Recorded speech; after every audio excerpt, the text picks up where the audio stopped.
એ હમણાં અમારે ભગત ભાઈએ જણાવ્યું ને, એ એની માતાના અંતરનો અવાજ હતો. તારી રે કાયા દીકરા, તારા બાપના જેવી માટી ભેગી માટી થશે ને પાણી ભેગું પાણી. જાવું છે નિર્વાણી, આત્માની કરી લેજો ઓળખાણી. આત્માને ઓળખ્યા વિના રે 184 નહીં મટે. તમને ને અમને બધાની જન્મ મળ્યો છે મનુષ્યનો, એ તો પરમાત્માની અસીમ કૃપા છે, આપણા મા બાપના આશીર્વાદ છે. કોઈ સંત સાધુ હતી ફકીર, કોઈ દેવી દેવતાઓનું પેઢીનું પુણ્ય કામ કર્યું છે, પણ જે અવતાર મળ્યો છે, જે આ દેહ મળ્યો છે, એને સફળ બનાવવાનું કામ અત્યારે આપણી પાસે છે. મજધારમાં આપણું નાવડું આવ્યું છે. જો આત્માની ઓળખાણ કરશો, સામા કિનારે પહોંચી જશો. આ નાવ છે ને, તમને આ દેહરૂપી નાવ, એ તમને આ કિનારેથી સામા કિનારે લઈ જશે. પણ સામા કિનારો આવે ને ત્યારે 52 બાર થઈ જજો, કૂદકો મારી દેજો, નહીતર એનું એ નાવ પાછું તમને મોએ લાવી શકે, 84 લાવી શકે. આ તો ભલા ભાઈઓને લાવી દીધા છે. કોઈને તનમાં કોઈ તન દુખી, કોઈ મન દુખી, કોઈ ચિત્ત દુખી ઉદાસ, એક સુખી हमारे संत भया जो है दासन का दास, જેને દાસ પણ સ્વીકારી લીધું છે. જે આ જગતની વહુ બનીને રહ્યા છે, જે આ જગતની ચરણ રજ બનીને રહ્યા છે, અને જે ચરણ રજ બન્યા છે એમના ઉપર સંતો ચાલે છે. તો ગમે ત્યારે ચરણ રજ બનેલા હોય તો અમારા હરિગુરુ સંતો જે ગંગાજી સ્નાન કરવા જાય છે, એમના પગપાળા જ્યારે આવશે ત્યારે આપણે ધૂળ બનેલા આવીશું તો જરૂર આપણા ઉપર પગ મૂકશે તો આપણી જિંદગીનો બેડો પાર થઈ જશે. પણ એવી ચરણ રજ બનવા માટે ભગવાને આપણને જન્મ આપ્યો છે. કોઈ દિવસ હું કંઈક છું એવું ક્યારેય વિચારશો નહીં. હું હતું ત્યારે પ્રભુ નતા, હું હતું ત્યારે પ્રભુ નતા ને તારે ન રાખશો. હું હતું ત્યારે પ્રભુ નતા અને પ્રભુ મળે તો હું નહીં. પ્રેમ કી ગલી है सौकड़ी, आ दोनों समाएगा नहीं. तू करता हूं भयो, तू करता हूं भयो, निकळ्યું તું ને હું, તો પછી સમજવું છે શું? પછી સમજવાનું કશું રહેતું જ નહીં. ઝઘડો કોનો છે? તું અને હું નો. બસ એ નીકળી જાય તો સવાલ જ નહીં. તમને કોક બોલી જાય તો મને હું જેવો તેવો છું, જા તાણ બાથે થાય, બીજું શું થાય? તું જેવો જેવો ના હોય તો દુર્યોધનની ગોળી 18 દાડે લઈ મેદાનમાં જા.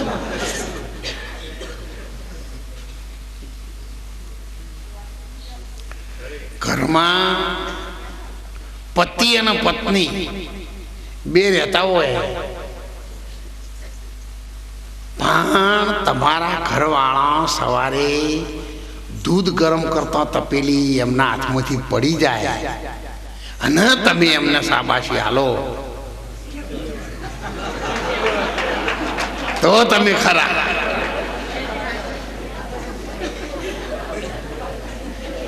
પણ શાબાશી બુદ્ધિથી આપો, બુદ્ધિથી આપો.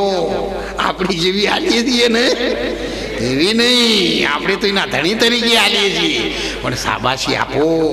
એના ઉપર જઈને મહિલા ઉપર જેમ મર્દાનગીનું કામ કર્યું હોય ને એવો માથા ઉપર એને પીઠ ઉપર હાથ થપાવો કે ધન્ય છે તમારા મા બાપને, ધન્ય છે તમારી જાતને, ધન્ય છે અમે તમને ખવડાવ્યું. એ આવા દાડા દિવસે તમે તપેલી હેઠી પાડી. તમારા સિવાય આવું મારા ઘરમાં સુધારો કોણ લાવી છે? તો તમારા ઉપર ઓઢ ઉપડાઈ એવા ના કરે. પણ તમારે કહેવાનું તો કહેવાય ગયું, આપણને કહેતા નહીં આવડતું એટલે. બપોરે 11 વાગે જમવાનું બનાવતો તો 2 વાગે બનાવો પૂછે મરતો, સવારનો જપતો નહીં. મને લાગી દૂધ ઢળી ગયું એમાં, દૂધ ઢળી ગયું બોલો ને તો જી જઈને વોશ બેસીનમાં ઊંધું પાડે એટલે તારે કાયા દેવાય. એટલે દૂધ એટલે જી નાખો આઈની હોર લાગે અને બુદ્ધિથી કામ લેવું. આ તો આખી જિંદગી ભેગી કાઢવાની છે ને, રોજ બાખડે ચો ચાલે તળાવમાં રહેવું, મગર ભાગવું તાણી એ કેટલું બિયાય કહો. એ લાયસન્સ લઈને આવી છે ઢોલ વગાડી એમ બિયાય નહીં. એટલા માટે એવું જીવો, પ્રેમથી જીવો, ખૂબ પ્રેમથી જીવો. આવો ભજન ચાલતો હતો ત્યારે કોઈ આવીને કહ્યું કે જરા તાલ સે ગાઓ. એટલા દીકરીઓ બધા બેઠા છે ને, ત્યારે મીરાબાઈએ કહ્યું તાલ છે નહીં, પ્રેમ સે ગાઓ. આ તો આ બધા જોડે રહે એટલે તમને એમ કે ભાઈ આખી જિંદગી પાર ઉતારી, પણ પહેલી ભક્તિમાં લોકો જોડાણ હતા તાણે કેવી મુશ્કેલીઓમાંથી પસાર થયા છે ને તો દોલતરામ મહારાજને જ ખબર છે. લોકોએ આ સુધીના ઇતિહાસ જોઈ લેજો.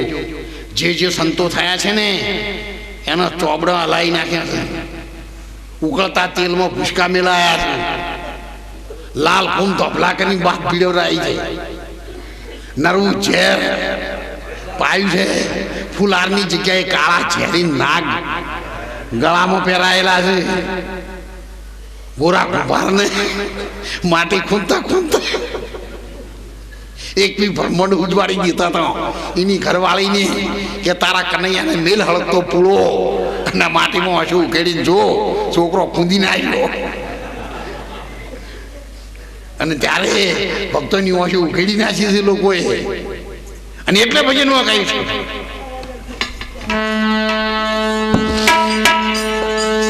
ઓલ્યા સંસારિયા કે છે રે ભજન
મીરાબાઈએ તો સ્પષ્ટ શબ્દોમાં કહ્યું છે કે જેને કહેવીને કહેવા દઈએ આપણે હરિભજનમાં જગત ભગતને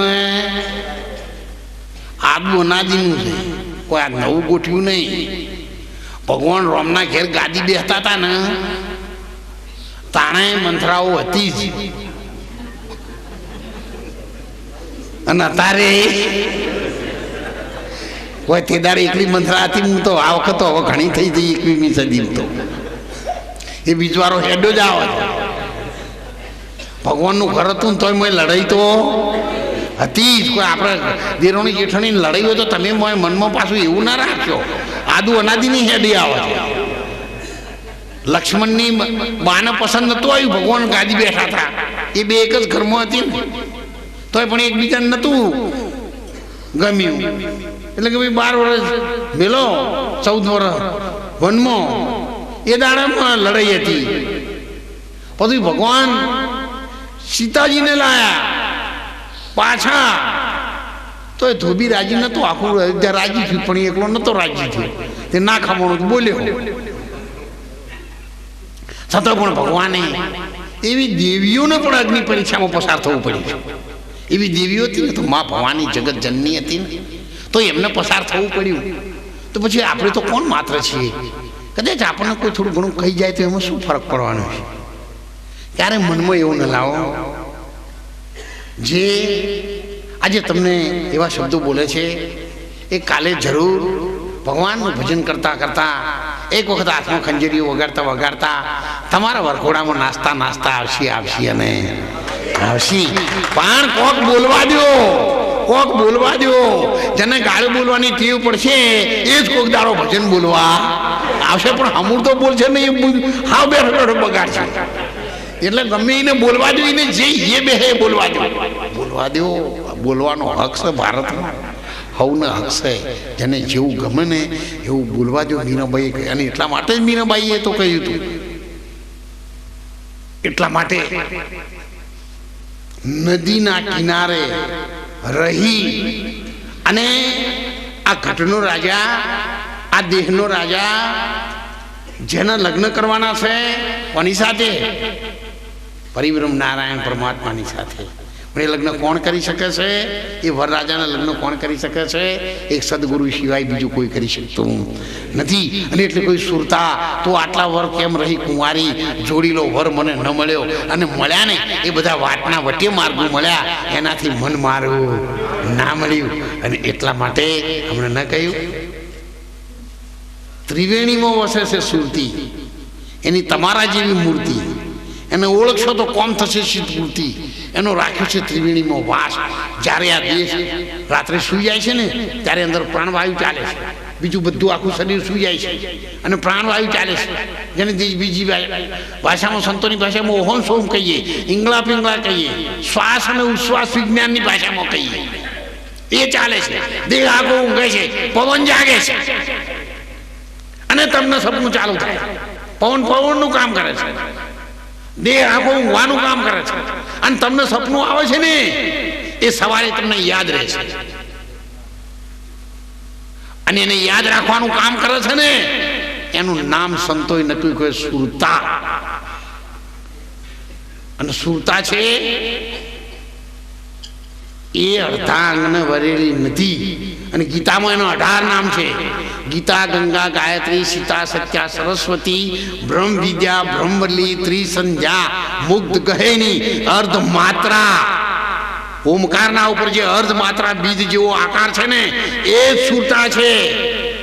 અને કુંવારી છે, જો તગડો ને ઓકડો છે ને એને અડેલી નથી, અને ઉપર શૂન્ય છે એને પણ અડેલી નથી. અને એટલા માટે સંત કબીર સાહેબે કીધું છે, સમજ કોનો માત્ર છે એના ઉપર છે શૂન્ય, તહ પરિબ્રહ્મ હે ત્યાં નહીં પાપ કે પુણ્ય, ત્યાં પાપે નથી. ગુરુ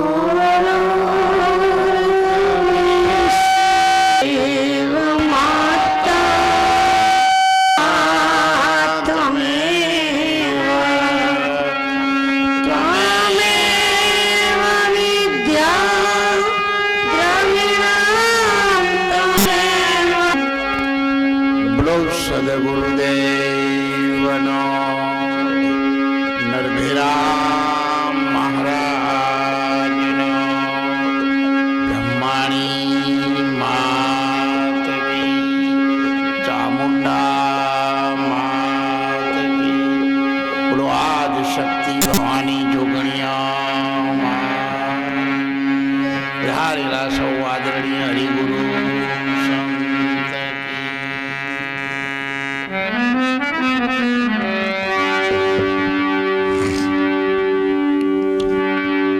આજના આપણા મંગલ પ્રસંગને આપણા જ ગામના દેવી દેવતાઓ, નરભેરામ મહારાજ, સતીમાં, ગામના કુળદેવી પાદરદેવી માતાજીની અસીમ કૃપાથી યુવાન દીકરાઓએ ભેગા મળી મા ભવાનીના નામથી પરમાત્માના નામના સત્સંગનું આયોજન કર્યું છે. આમ તો એટલી નાની ઉંમરના દીકરાઓને આવો વિચાર આવો એ જિંદગીની ધન્ય ઘડી માનવી લે. ગમે તે કોઈ ચડતી કળાનું પગથિયું મંડાઈ રહ્યું છે, પરિણામ ભલે થોડું લાંબુ આવશે